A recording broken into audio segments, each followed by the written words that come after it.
నమస్తే, welcome to prime nine news.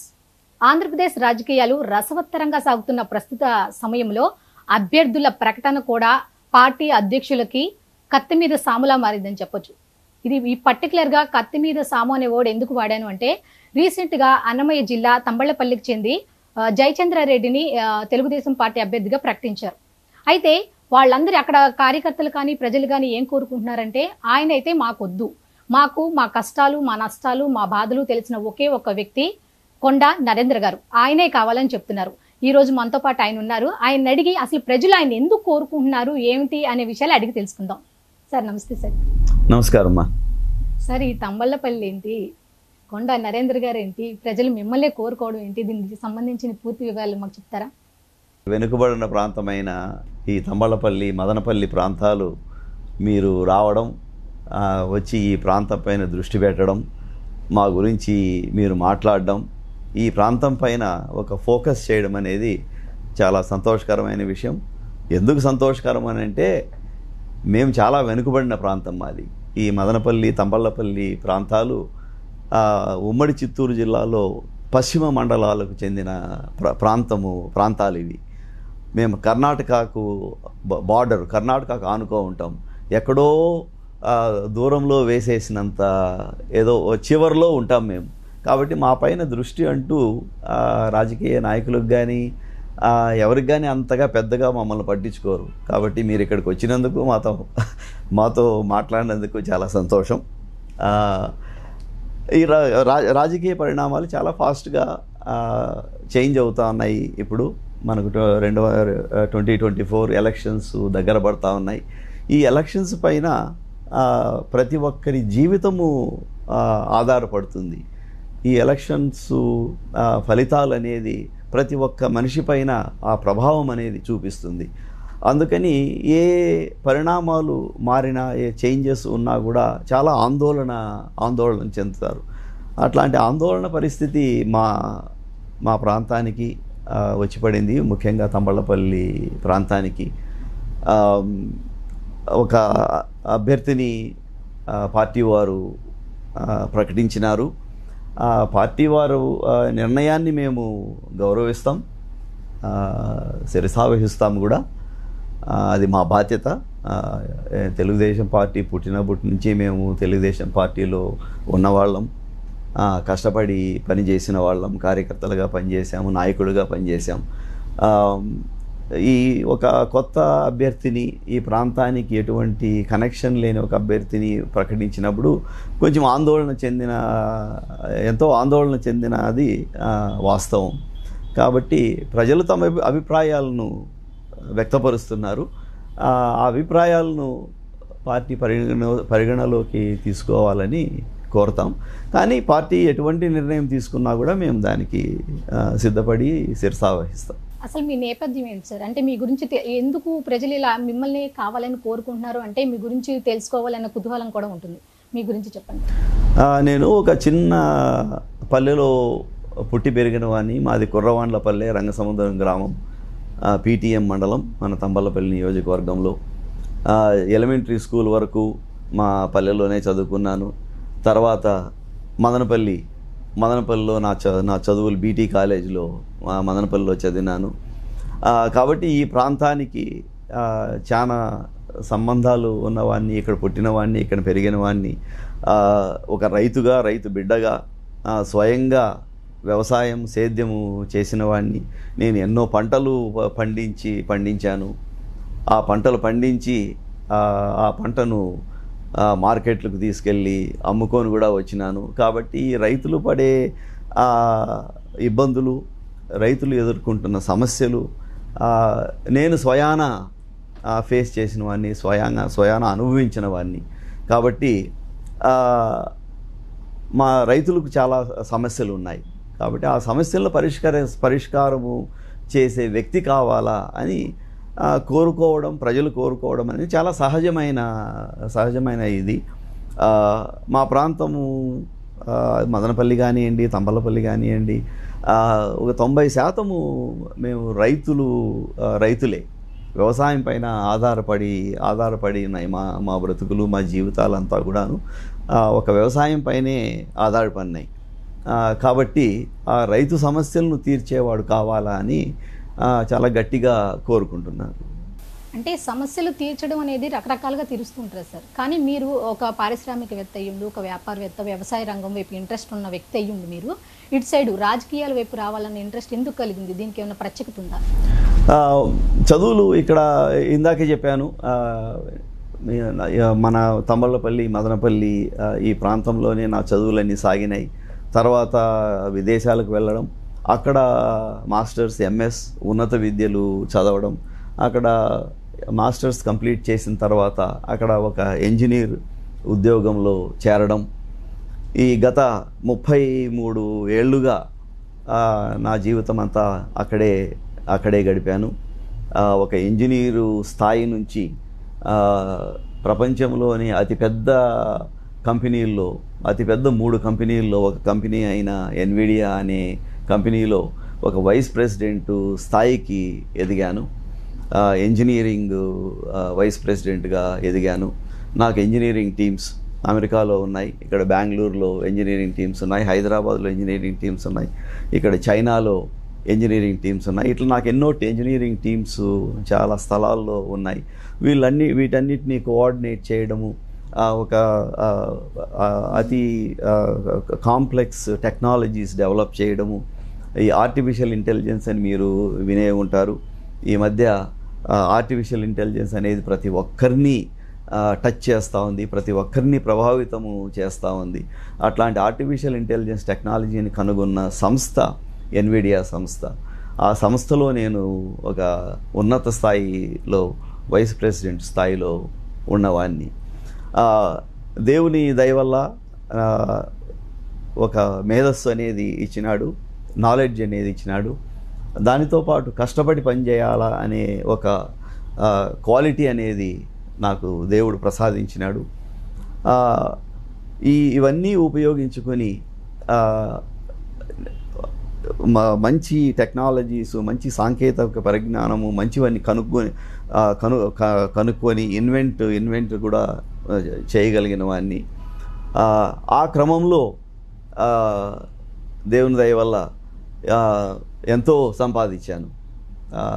నా జీవితకాలంలో సరిపోయేంత డబ్బు కూడా దేవుడు సంపాదించినాడు. కష్టపడి, నేను, నా భార్య, ఆమె కూడా డాక్టరు, కష్టపడి సంపాదించినాం. కానీ ఒక మనిషి జీవితంలో అట్ వన్ పాయింట్ ఒక ప్రశ్న అంటూ వస్తుంది, జీవితం అంటే ఇదేనా, అంటే డబ్బు సంపాదించడమేనా, అంటే ఇంకేదైనా ఉందా అని నన్ను ప్రశ్నించుకున్నప్పుడు, డబ్బు సంపాదన ఇంతటితో చాలు, నేను పుట్టిన ప్రదేశానికి ఏదో ఒక సేవ చేయాలి అనే ఉద్దేశంతో ఒక కొన్ని సంవత్సరాలుగా ఇక్కడ ఫోకస్ పెట్టడం జరిగింది. 2 ఏళ్ల క్రితం ఇక్కడికి మేము వచ్చేసాం. 2 ఏళ్ళ నుంచి ఇక్కడనే పొలాలు కొనడం, ఆ పొలంలో వ్యవసాయం చేయడం, ఈ వ్యవసాయ పద్ధతులను, కొత్త పద్ధతులను రూపొందించి, ఆ రూపొందించిన పద్ధతులను ఈ ప్రాంతానికి నేర్పించడం, ఈ ప్రాంతం రైతులకు నేర్పించడం, ఒక ఆర్గానిక్ ఫార్మింగ్ ఏ విధంగా చేయాలి, పూర్వకాలంలో ఏ విధంగా వ్యవసాయం చేస్తుండే వాళ్ళం, ఆ పూర్వ పద్ధతులన్నీ ఇప్పుడున్న రైతు ఒక 30-35 సంవత్సరాలు మీరు రైతును తీసుకున్నారంటే ఆ రైతులకు పూర్వ పద్ధతులు అనేటివి తెలియవు. కానీ ఈ నూతన పద్ధతులు ఎంతో సహకరించినాయి, మనకు నూతన పద్ధతులు సహకరించినాయి, దాంట్లో తప్పు పట్టాల్సిన అవసరం లేదు. కానీ దాంతోపాటు కొన్ని చాలా చెడు కూడా మనకు జరిగింది. ఈ నూతన పద్ధతుల వల్ల ఏమైందంటే సాయిల్, మట్టి చనిపోయింది, డెడ్ సాయిల్ అయిపోయింది. ఎప్పుడు మట్టి అయితే చచ్చిపోతుందో, భూమి అయితే చచ్చిపోతుందో, దాంట్లో నుంచి మనం మళ్ళీ పంటలు తీయాలి అని అంటే ఎంతో ఖర్చుతో కూడిన విషయం. దీనివల్లనే మా ప్రాంతం రైతులనే కాదు, ఆంధ్రప్రదేశ్ రైతులు కానీ, తెలంగాణ రైతులు, మొత్తం దేశంలో ఉండే రైతులంతా కూడాను రోజు రోజుకు వారి దిగుబడి తగ్గిపోతూ ఉంది. కాబట్టి చాలా నష్టాలకు గురవుతున్నారు. కాబట్టి నా సాంకేతిక పరిజ్ఞానం ఏదైతే నా తెలివి ఇచ్చినాడో ఆ తెలివిని ఉపయోగించి ఒక వ్యవసాయ రంగానికి నా తెలివిని ఉపయోగించాలా అనే ఒక ఒక ఒక ఎయిమ్తో దీంట్లోకి దిగి ఒక నూతన పద్ధతులన్నీ తయారు చేస్తూ ఉన్నాను. ఇప్పుడే మా చుట్టుపక్కల ఉన్న రైతులకి ఇవన్నీ నేర్పిస్తూ ఉన్నాం. మా గోల్ ఒకటే, మొట్టమొదట తంబళ్ళపల్లి మదనపల్లి ప్రాంతాలతో మొదలుపెట్టాం. ఒక ఆర్గానిక్ హబ్గా ఈ ప్రాంతాలను మారుస్తాం, తప్పకుండా మారుస్తాం. మాకు ఆ ప్లాన్స్, ఆ ప్రణాళికలు ఉన్నాయి ఎలా చేయాలనేది. ఈ మదనపల్లి తంబళ్ళపల్లి ప్రాంతాలను ఆర్గానిక్ హబ్గా తయారు చేసి మంచి వెజిటబుల్స్ కానీ మంచి పంటలు పండించి ఆ పద్ధతులను మన రాష్ట్రమంతా ప్రాపగేట్ చేయాలా అనే ఒక ప్రణాళికతో దీన్ని చేస్తూ వెళ్తా ఉన్నాం. యాక్చువల్గా చెప్పాలంటే ఇప్పుడు తంబళ్ళపల్లి అనేది కొంతమంది పెత్తందారుల వ్యవస్థలో నలిగిపోయిందనే వినికిడైతే వినిపిస్తుంది. మరి అటువంటి అంతగా నలిగిపోయిన దాన్ని మీరు ఏ విధంగా మీ వ్యూహాలతో పైకి తీసుకురావాలనుకున్నారు? మా చరిత్ర రక్తపు చరిత్ర. అవును, పెత్తందారితనం కాళ్ళ కింద ఉన్న ప్రదేశాలు మావి. కానీ ఈ కొద్ది ఏళ్ళుగా కాలం మారుతూ వచ్చింది. ఆ పెత్తందారితనం అనేది కొంచెం తగ్గుముఖం పుట్టింది. ఎందుకు అనంటే ప్రతి ఒక్కరికి అవగాహన అంటూ వచ్చింది. రాజకీయం అంటే ఏదో తెలుసుకున్నారు. పిల్లలంతా చదువుకొని మంచి తెలివివంతులు అయ్యి ఉద్యోగాలకు పోవడమైతేనేమి, లేదు వాళ్ళ తెలివిని ఉపయోగించి వ్యవసాయం చేయడమైతేనేమి, వ్యాపారాలు చేయడమేమి. సో దీనివల్ల కొంచెం చాలా మార్పు అంటూ వచ్చింది. కాకపోతే మాది అలాంటి చరిత్ర. ఇప్పటికీ ఆ చరిత్ర, ఆ ఆనవాళ్ళు ఇంకా ఉన్నాయి. ఆ ఆనవాళ్ళు అంత తొందరగా పోవడం లేదు. గత 5 ఏళ్లుగా మేము మళ్ళీ ఆ పెత్తందారితనం కిందికి వెళ్ళిపోయాం తప్పకుండా వెళ్ళిపోయాం. అమాయకుల పైన కేసులు పెట్టడం, నిష్కారణంగా కేసులు పెట్టడం, భూములు కబ్జా చేయడం, ఇట్లాంటివి ఎన్నో చెడ్డ పనులు జరిగినాయి గత 5 ఏళ్లుగా. కాబట్టి మళ్ళీ ఆ పెత్తందారితనాన్ని పాలద్రోలాల మాపు చేయాలా అనేది ప్రజల్లో ఒక గట్టి నిర్ణయం చేసుకున్నారు.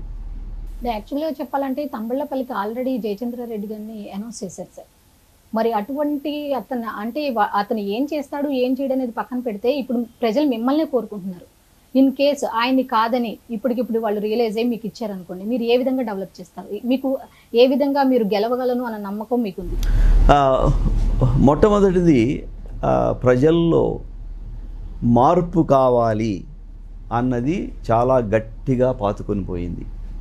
మా ప్రాంతం మొత్తం అంతా కూడాను మార్పు అనేది కావాలా అని గట్టిగా నిర్ణయించుకున్నారు.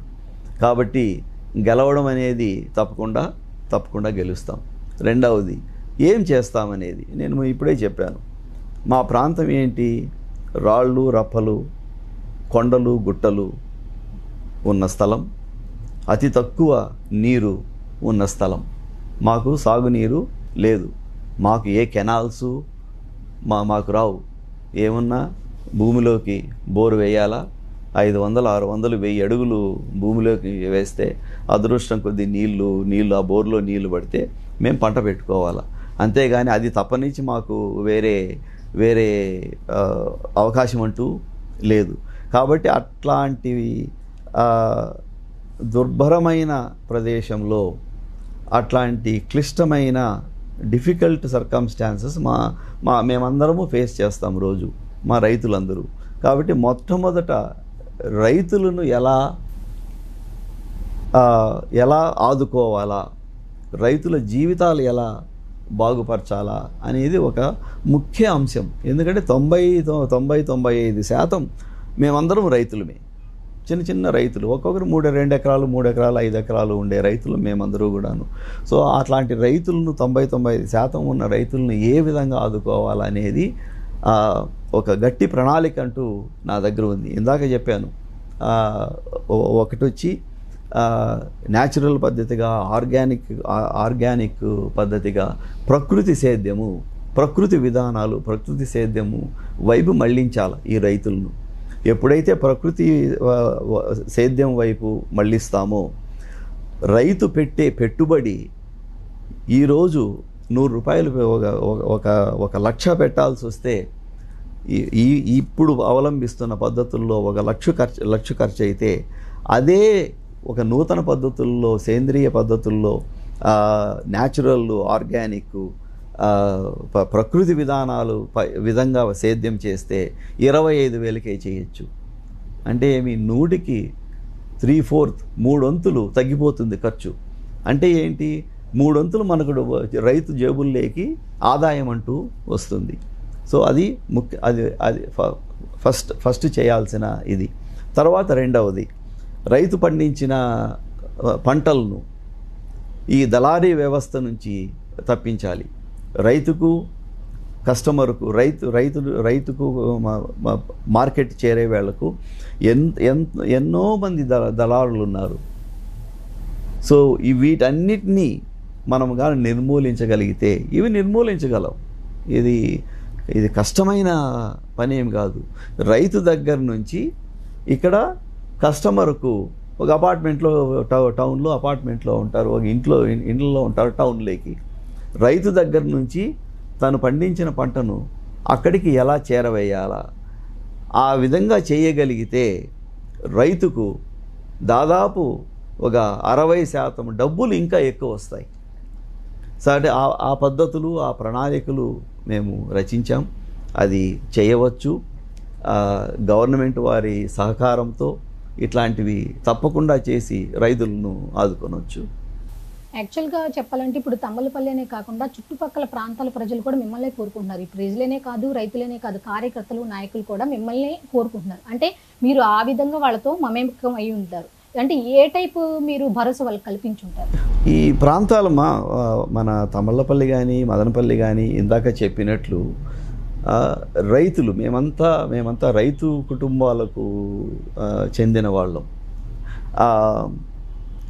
ప్రతి ఒక్కరూ కోరుకునేది ఒకటే, ఒక జీవితం ప్రశాంతంగా గడవాలా, మాకు కోర్టులు వద్దు, కేసులు వద్దు, పోలీసు వాళ్ళు వద్దు, జీవితం ప్రశాంతంగా పెండ్లాంబిడ్లతో ఏదో హాయిగా ఉండాలని ప్రతి ఒక్కరూ కోరుకుంటారు. ఒకటి. రెండవది వరంబడి అంటే ఫార్మర్ ఇన్కమ్. ఇప్పుడు చాలా కష్టాల్లో ఉన్నాం. మేము ఒక ఉదాహరణ చెప్తాను. 1 ఎకరా మేము టమాటా వేయాలంటే మా ఇన్వెస్ట్మెంటు, మా పెట్టుబడి వచ్చి, ఒక రైతు పెట్టుబడి వచ్చి 1.5 లక్షల నుంచి 2 లక్షలు మాకు ఖర్చు వస్తుంది 1 ఎకరాకు. మేము మార్కెట్కు టమాటా మేము తీసుకెళ్తే 30 కేజీలు డబ్బా, 30 కేజీల డబ్బా మేము తీసుకెళ్తే ఒక్కోసారి 600 ఆ బాక్స్ పోతుంది, 600 700 పోతుంది. అట్లాంటి రేట్ వస్తే మేము పెట్టిన డబ్బు అంతో ఇంతో మాకు డబ్బు వస్తుంది. మేము పెట్టిన డబ్బే కాదు, అంతో ఇంతో లాభం కూడా మాకు వస్తుంది. కానీ 50 రూపాయలు వచ్చిందనుకోండి, 30 కేజీలు టమాటా బాక్సుకు 50 రూపాయలు పోయిన రోజులు కూడా ఉన్నాయి. ఎక్కువ సంవత్సరంలో దాదాపు 60-70% ఆఫ్ ద టైం డబ్బులు పోగొట్టుకోవడమే కానీ డబ్బులు వచ్చేదంటూ లేదు. అట్లాంటి క్లిష్టమైన పరిస్థితుల్లో రైతులు ఉన్నారు. సో దీంట్లో నుంచి ఈ పంటలను కూడా, మేము పండించే పంటలు కూడా ఒక వేరే రకంగా ఆలోచించాలి. కాకపోతే దానికి ఆ మార్పు రావాలంటే ఎవరో ఒకరు వచ్చి నిలబడి దాన్ని నేర్పించాలా. ఈ సైంటిఫిక్ మెథడ్స్ అంటారు, సాంకేతిక విధానాలు ఈ ప్రజలకు, రైతులకు నేర్పించాలా. ఎప్పుడైతే ఆ ప్రోగ్రామ్స్ పెట్టి, ఒక శిక్షణా కేంద్రాలను పెట్టి చేస్తామో తప్పకుండా రైతుల జీవితాలు, మా ప్రాంత ప్రజల జీవితాలు తప్పకుండా మారతాయి. అదే క్రమంలో 1 నెల క్రితము మేము రైతు శిక్షణా శిబిరాన్ని కండక్ట్ చేసినాము. దాదాపు 7,000 మంది రైతులు, మా తమ్మళ్ళపల్లి ప్రాంతము రైతులు, చుట్టుపక్కల మదనపల్లి ప్రాంతం నుంచి రైతులు అందరూ వచ్చి ఆ శిక్షణా శిబిరంలో 1 రోజంతా గడిపినారు. ఆ శిక్షణా శిబిరానికి ఎంతోమంది నిపుణులు అన్ని రంగాల నుంచి, హార్టికల్చర్ రంగం నుంచి, పంటల రంగం నుంచి, మేకలు, గొర్రెలు, ఆవులు పెంపకము, యానిమల్ హస్బెండరీ, ఇట్లా దీని నుంచి రేషము ఇట్లా ఎంతోమంది నిపుణులు వచ్చి వాళ్ళ నాలెడ్జ్ను షేర్ చేశారు. సో ఇట్లాంటి శిక్షణా శిబిరాలు మేము చేయాలని నిర్ణయించుకున్నాం. ఇప్పుడు చేయను కూడా చేస్తూ ఉన్నాం. ఎప్పుడైతే ఇది ఒక సస్టైన్డ్ ప్రోగ్రామ్, ఒక కంటిన్యూస్గా ఇది కండక్ట్ చేస్తూ పోతే మార్పు అనేది తప్పకుండా వస్తుంది. కొద్ది కష్టంతో కూడిన పని, అంత సులభమైన పని కాదు. కానీ ఆ కష్టపడి పని చేసే వ్యక్తి, దానికి తెలివి, శక్తి, సామర్థ్యాలు ఉన్న వ్యక్తి కావాలి.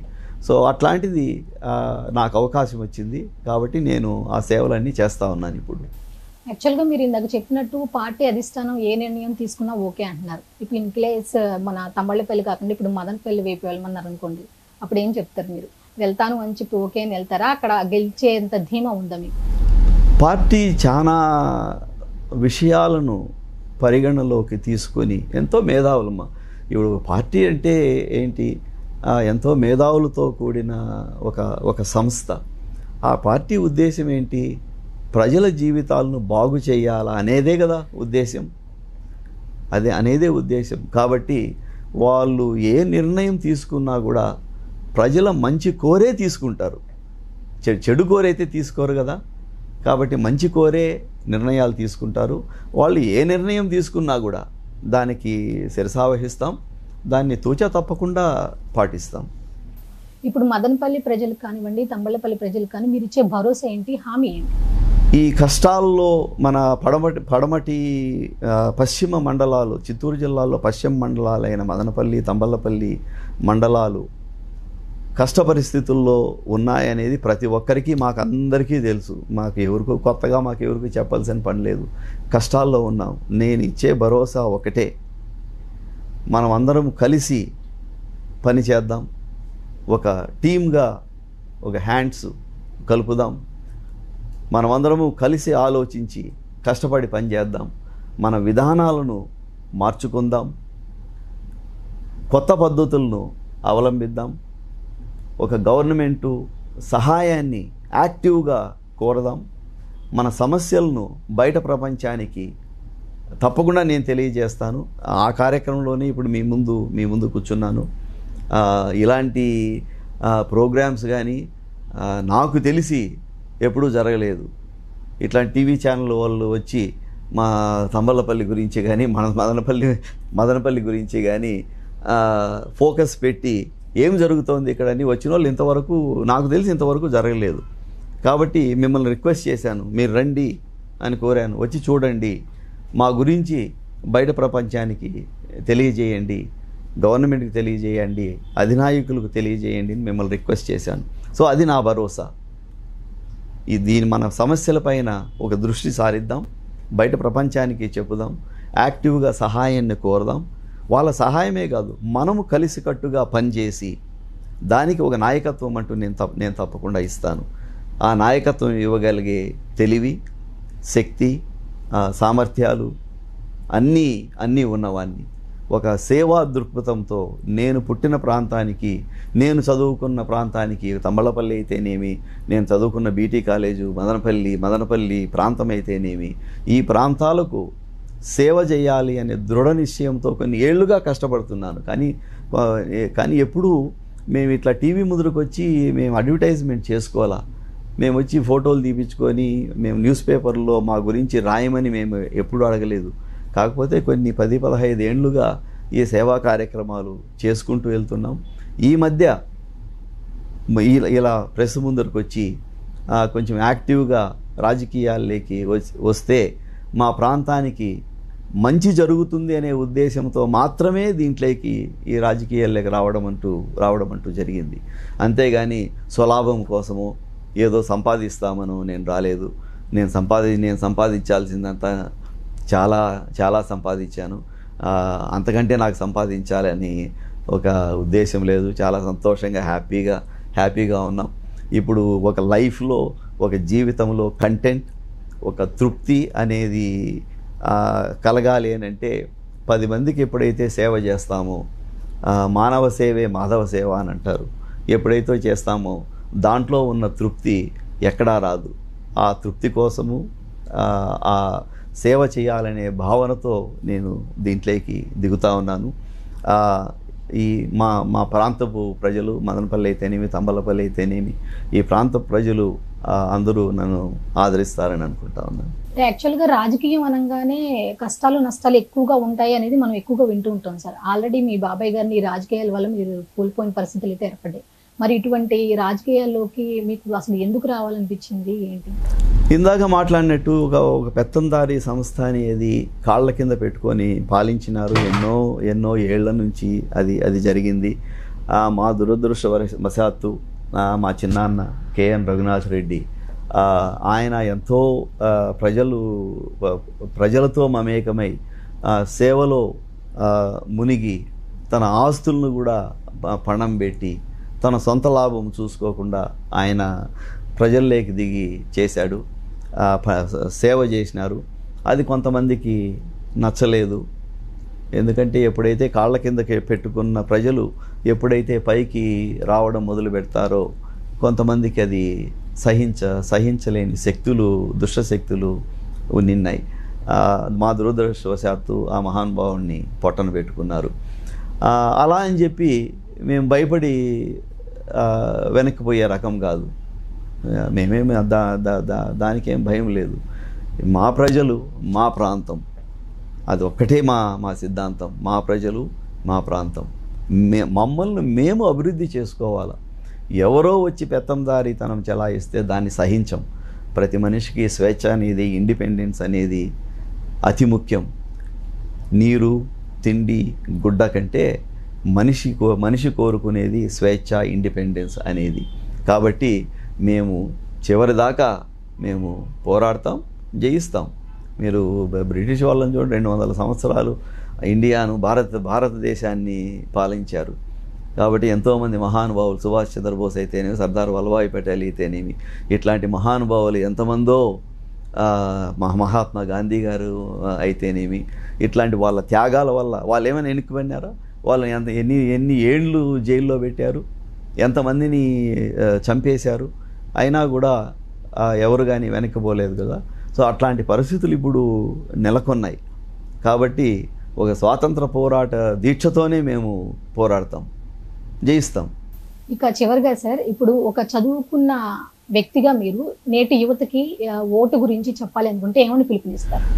ఈ ఎలక్షన్ టైంలో, ఈ ఓటు వేసే సమయంలో రాజకీయ నాయకులు, రాజకీయ పార్టీలు ఆరితేరిపోయారు.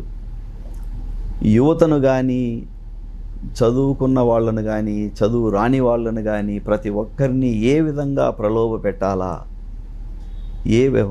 పచ్చిగా చెప్పాలంటే నీ ఓటును ఎట్లా నేను కొనాలా అనే ఒక దరిద్రమైన ప్రాక్టీస్ ఇప్పుడు వచ్చేసింది.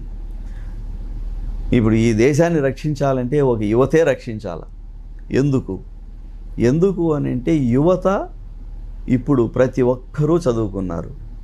ప్రతి ఒక్కరికి ఆలోచించే ఒక జ్ఞానం అనేది, ఒక ఎన్లైటన్మెంట్ అనేది గత 25 ఏళ్ళుగా జరుగుతూ ఉంది. కాబట్టి ఎంతోమంది బాగా చదువుకున్న వాళ్ళు, ఈవెన్ 10th క్లాస్ కూడా పూర్వకాలంలో కనీసం 1వ తరగతి కూడా చదివేదానికి వీలు లేకుండా ఉండేది. ఇప్పుడు కాలంలో 10వ తరగతి చదువుకున్న వాళ్ళు ఉన్నారు, ఇంటర్మీడియట్ చదివిన వాళ్ళు ఉన్నారు, ఇంజనీరింగ్ చదివిన వాళ్ళు, డిగ్రీ చదివిన వాళ్ళు ఉన్నారు. వీళ్ళు చదివిన వాళ్ళే ఒక వెన్నెముక. వీళ్ళు ఈ ప్రలోభాలకు లొంగకూడదు. ఒక డబ్బు అంటారు, మందు అంటారు, తిండి అంటారు, లేదంటే ఒక కులము పైన రెచ్చగొడతారు, మతం పైన రెచ్చగొడతారు. ఎన్నో విధాలుగా ఒక మనిషికి ఒక ట్రైబల్ నేచర్ అని ఉంటుంది. అది ఆ బ్యాడ్ క్వాలిటీస్ను నిద్ర లేపుతారు ఈ ఎలక్షన్ టైంలో. కాబట్టి అట్లాంటి దుష్టశక్తులకు లొంగకుండా, ఆ ప్రలోభాలకు లొంగకుండా ఒక మంచి వ్యక్తికి ఓటు వేయండి. అలా ఓటు వేస్తేనే ఈ ప్రాంతాలు బాగుపడతాయి. లేదంటే ఇప్పుడు ఎలా ఉన్నామో అట్లనే ఉంటాం. చాలా థ్యాంక్ యూ సార్, మీ విలువైన సమయాన్ని మా కోసం కేటాయించి మా దగ్గరకు వచ్చి మీ గురించి వివరంగా చెప్పినందుకు. కొండ నరేందర్ గారు అయితే ఒకటే చెప్తున్నారు, నేను సేవా దృక్పథంతో రాజకీయాల్లోకి రావాలనుకుంటున్నాను, మీకు నమ్మకం ఉంటే నన్ను గెలిపించండి, నేను సదా మీ సేవలో అని చెప్తున్నారు. ఇది నేటి ఇంటర్వ్యూ. మళ్ళీ మరో ఇంటర్వ్యూలో కలుద్దాం. అంతవరకు సెలవు. నమస్కారం.